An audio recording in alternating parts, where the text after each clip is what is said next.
Numbers chapter 15. The Lord instructed Moses, "Speak to the Israelites and tell them, when you enter the land I am giving you to settle in, and you make a food offering to the Lord from the herd or flock, either a burnt offering or a sacrifice to fulfill a vow, or as a free will offering, or at your appointed festivals to produce a pleasing aroma for the Lord. The one presenting his offering to the Lord is also to present a grain offering of 2 quarts of fine flour mixed with a quart of oil.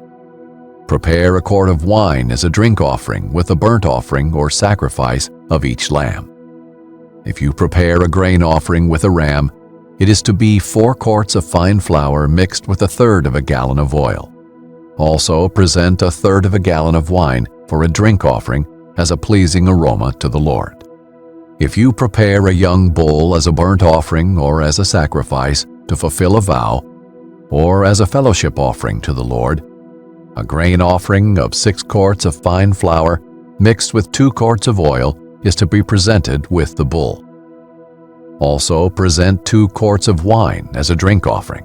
It is a food offering, a pleasing aroma to the Lord. This is to be done for